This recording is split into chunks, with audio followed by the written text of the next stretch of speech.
오늘 할 얘기는 이제 CPX입니다. 그래서 사실 실기시험이라고 생긴 목적이 과거까지는 지식적인 것만을 시험 봤잖아요. 필기시험이라고 해서 필기시험만 봤는데 결국 지식적인 거예요. 그래서 의사를 하는데 필요한 지식을 여러분한테 많이 물어봤고 그런 거를 평가를 했었는데 사실 의대 다니면서 제가 다닐 때도 그랬지만 이런 거에만 굉장히 많이 치중을 하게 되죠. 근데 병원에 나와서 일을 해보면 저거 못지않게 사실은 더 중요한 게 이런 애티튜드나 어떤 자세, 환자와의 공감대 등등해서 그런 내용들이 사실 굉장히 중요해요. 병원에서 일을 하다 보면. 특히나 이 내과 계열은 더욱더 그래요. 외과 계열은 수술장 안에서 사실 거의 모든 승부가 끝나기 때문에 환자랑 대화를 할 수가 없잖아요. 그쵸? 그 다음에 뭐 진단방사선과, 병리과, 환자를 안 보니까 별로 관심이 없지만 저처럼 이제 내과를 한다거나 뭐 가정의학과, 소아과를 한다거나 하면은 이 애티튜드가 정말로 중요합니다. 정말로. 환자를 살릴 수도 있고 환자를 나쁘게 할 수도 있고. 그래서 이제 이런 거를 좀 어떻게 같이 평가하고자 싶은 마음 등등 해서 실기시험이 도입된 겁니다. 보면은 뭐 많이들 알고 계시겠지만 CPX랑 오스키로 구성이 되고요. 총점은 600점, 300점 됩니다. CPX가 100점, 오스키가 50점. 뭐 필기시험은 500문제가 있고요. 총 490점이고요. 시간도 알고 계시죠? CPX는 한 문제당 10분, 그쵸? 오스키는 5분. 종이 2번 울리죠? 그쵸? 8분, 10분. 곧 끝나 라는 종이 울리고요. 진짜 끝났어 라는 종이 울리고요. 자, 이게 CPX 주제입니다. 여러분이 올해 반드시 통과해야 되는 이유. 나날이 늘어나잖아요. 주제가. 이게 언제 점점 쌓여가잖아요. 사실 뭐 무한정 쌓일 수는 없지만 이거 올해 또 추가된 게 많아요. 사실 또 어려운 것도 많고. 그래서 이렇게 많습니다. 52개. 그 중에 상당수를 차지하는 게 가정의학과, 내과가 여기까지 차지를 하고요. 기타 뭐 산부인과, 소아과, 신경과도 은근히 많죠. 필기시험엔 별로 없는데 정신과, 정형외과, 뭐 피부과까지 이렇게 많습니다. 그래서 오늘 이것들을 하는 게 목표지만 항목이 다는 못 들어갔어요. 이 27개 중에 한 24개 정도 지금 커버가 되는데요. 가능하면 다 할 수 있도록 열심히 해보겠습니다. 이런 것들을 할 예정이다. 오스키도 이만큼이나 있죠? 그쵸? 오스키 이만큼. 빨리 통과해야 돼요. 국가고시는 뭐 원래 족보잖아요. 그쵸? 한 해라도 빨리 졸업해야 된다. 그렇습니다. CPX랑 오스키가 있고요. 한번 봐보신 분도 있고 이제 올해 처음 봐야 되는 분도 있지만 사실 저는 당연히 시험 볼 때 실기시험이라는 게 없었죠. 다행히도. 근데 저희 학교는 학교 다닐 때 이제 이런 시험을 봤어요. 이제 내과 실기시험 같은 거 봤었어요. 이제 교수님 방 앞에 서 있으면 띵, 배를 찡, 이상한 점 올리면 들어가서 똑같이 하고 나와서 답 쓰고 거의 똑같은 과정으로 실습 볼 때 시험을 봤었고 저 같은 경우는 이제 내과 처음 들어가고 싶다고 전공의 선발 시험 볼 때 이제 이런 식으로 시험을 봅니다. 교수님 방이 쫙 있고 그 앞에 서서 계속 돌아다니는 거예요. 교수님 방을. 그럼 그 안에 들어가면 이제 막 사진도 보여주고 케이스 보여주고 문제를 푸는 그런 것들이 있었습니다. 사실 가면 긴장이 많이 되죠. 두근두근거리고 머릿속은 하얘지고. CPX가 있고 오스키가 있고요. CPX는 아까 말한 대로 10분 표준화 환자가 채점을 하고 병력 청취, 진찰, 환자 교육, 환자 의사 관계라는 4가지 항목이 있고요. 사이시험이라는 게 있고 오스키는 의대 교수님이 채점을 하죠. 얼마나 정확하게 잘했니? 라는 거를 봅니다. CPX 예예요. 지시문을 읽고 나면 땡 종이 울리고 들어가면 표준화 환자 진찰이라는 걸 하죠. 앞에 이제 지시문이 이렇게 써 있고 열심히 잘 읽고 들어가면 되겠죠. 뭐 이러면 고맙겠지만 김태희는 31살 여자로 오늘 아침부터 시작된 옆구리 통증과 숨이 찬 증상으로 왔다. 이러했다. 학생은 증상 관련된 병력을 천취하고 신체 진찰을 하고 추가적인 진단 방법과 치료에 대해 환자와 상의한다 라고 지시문이 써 있습니다. 그래서 들어가서 이거는 점수는 사실 문제마다 퍼센트가 조금씩 다릅니다. 그래서 병력 청취, 신체 진찰, 환자 교육, 환자 의사 관계라는 걸 하고 예비종, 종료종이 있고 나오면 이제 사이시험에서 어떤 진단, 의심되는 진단과 향후 계획 같은 거를 쓰는 문제가 있습니다. 당연히 이렇게 할 수밖에 없는 게요. 채점이란 걸 객관적으로 할 수밖에 없잖아요. 그러니까 했니 안 했니 yes, no로 채점을 할 수밖에 없어요. 뭐 얘가 좀 잘한 것 같아 몇 점이라고 하면 좋겠지만 그렇게 할 수가 없어서 항상 체크리스트로 채점을 합니다. 그래서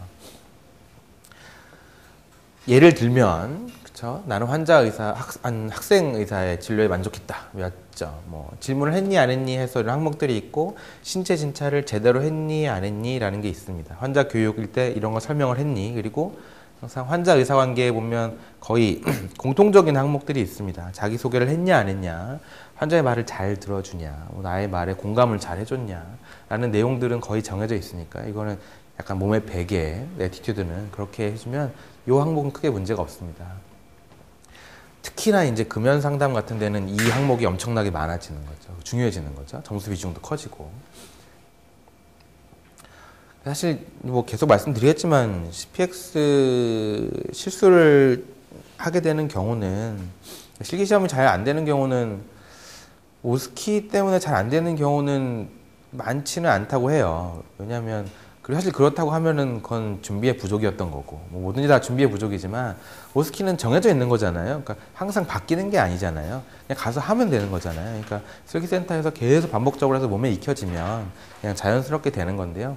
CPX는 아무래도 준비가 철저하지 못하면 어떤 게 나올지 정해진 게 아니기 때문에 당황하게 되고 환자가 태도에 따라서 말도 꼬이게 되고 기억도 안 나고 물어볼 것도 못 물어보고 CPX가 훨씬 이제 어렵게 됩니다. 그래서 실패하는 경우에 이제 제일 대표적인 경우가 난 굉장히 잘하고 나온 것 같은데 왜 떨어졌을까라고 하는 경우에 사실 이제 의심을 해봐야 되는 거. 제일 많은 경우는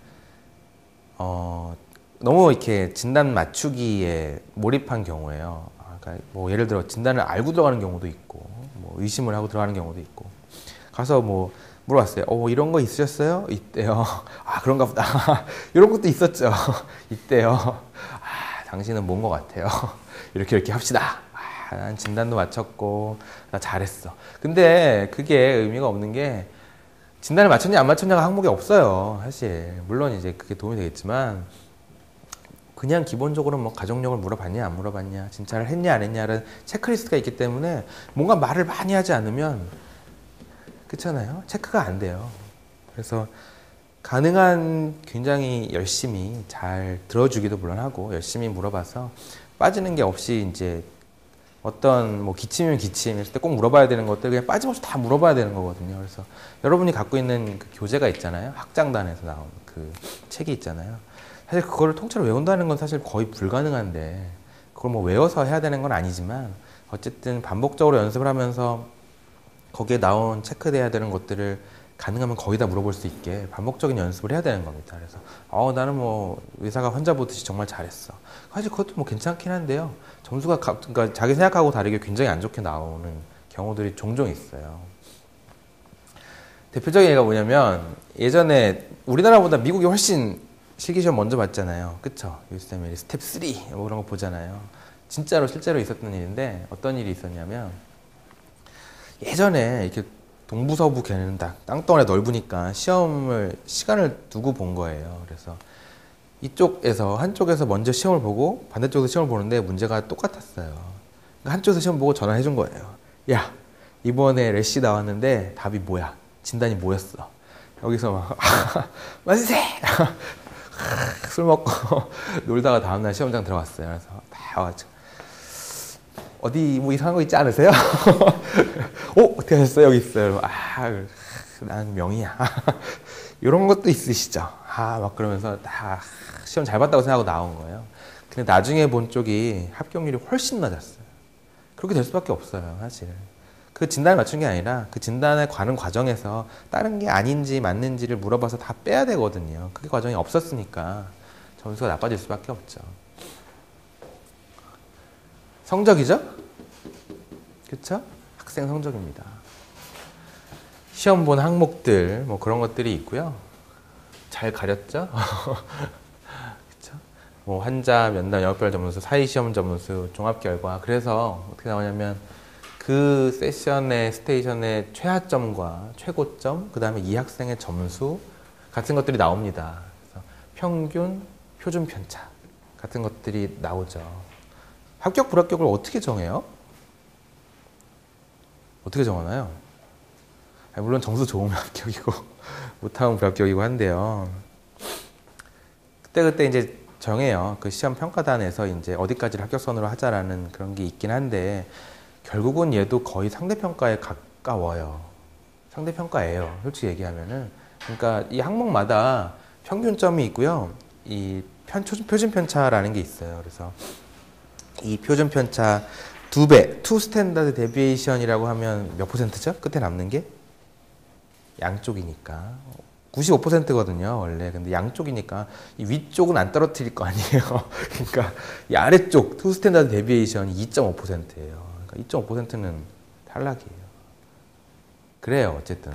뭐 약간 그때그때 변화를 줄 수는 있지만 그래요. 그래서 여기 보면 이 현재까지 나온 최하점과 최고점이 있고요. 평균이 있고 이 학생의 점수가 있고요. 그래서 표준 편차가 뭐 평균이 53.5점인데 편차가 5점이다.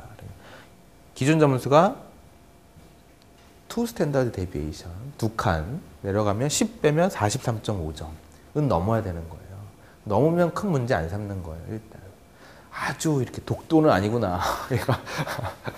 독도만 아니면 안 떨어지잖아요. 이것도 안 하고 일단은 아까 물론 제안은 다 높은 성적을 받아야겠지만 그쵸? 떨어지는 건 그렇다는 얘기예요.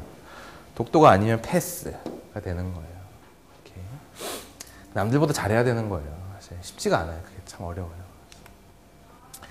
그렇습니다. 오스키는 정해진 대로 정확하게 연습을 해서 시행하면 되는 거기 때문에 큰 문제가 없는데요. 약간 뭐 그런 게 있긴 하죠. 오스키 할 때 너무 좀 자세를 그러니까 평가할 때 어쨌든 아무리 체크리스트로 한다고 해도 좀 주관적인 게 있긴 있거든요. 그럴 수밖에 없어요. 저도 이제 치프 레지던트 때 채점을 해보거나 아니면 뭐 환자로 들어가거나 학생 때 들어가 보면 정말 자신 있게 나와가지고 하는 애, 똑같이 하더라도 하는 애랑 이렇게 정말 난 아무것도 몰라요 이런 표정으로 앉아가지고 쪼물딱쪼물딱 하고 있으면 왠지 점수가 잘 안 가요. 이거 한 거 맞아? 막 이렇게 한 번 더 보게 되고.